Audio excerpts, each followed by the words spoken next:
കേരള സർവകലാശാല വി.സി. മോഹനൻ കുന്നുമ്മലിന് ഐക്യദാർഢ്യവുമായി യുവമോർച്ച സംസ്ഥാന അധ്യക്ഷൻ മനുപ്രസാദ് അദ്ദേഹത്തിന്റെ വീട്ടിലെത്തി കൂടിക്കാഴ്ച നടത്തി. കഴിഞ്ഞ കുറച്ചു നാളുകളായി എസ്.എഫ്.ഐ പ്രവർത്തകർ വി.സിക്കെതിരെ അനാവശ്യ പ്രതിഷേധവുമായി രംഗത്ത് വരുന്ന സാഹചര്യത്തിലാണ് സന്ദർശനം.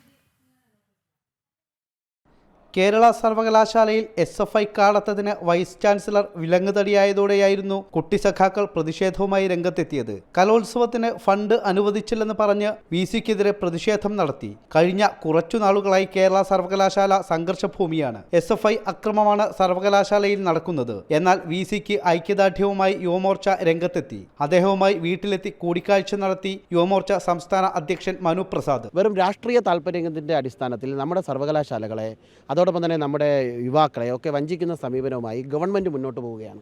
ഇപ്പോൾ തന്നെ നമുക്ക് മനസ്സിലാക്കാൻ സാധിക്കുന്നത് ഈ യൂണിയൻ തന്നെ നിലനിൽക്കുന്ന സമയത്ത് 54 ലക്ഷം രൂപ കൊടുത്ത് ഒരു കലോത്സവം നടക്കുന്ന സാഹചര്യമുണ്ടായി. ഈ കലോത്സവത്തിൻ്റെ കണക്ക് എസ്.എഫ്.ഐ കൊടുക്കാൻ തയ്യാറല്ല. ഇതൊന്നും ആരുടെയും തറവാട് സ്വത്തല്ല എന്നുള്ളതാണ് ഞങ്ങൾക്ക് മുന്നോട്ട് സൂചിപ്പിക്കാനുള്ളത്.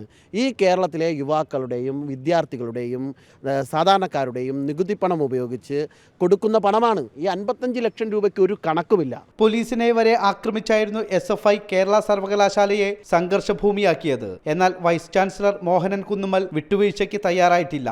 ഇടത് സിൻഡിക്കേറ്റ് അംഗങ്ങളുടെ സഹകരണത്തോടെയാണ് എസ്.എഫ്.ഐ ആക്രമണം. ജനം, തിരുവനന്തപുരം.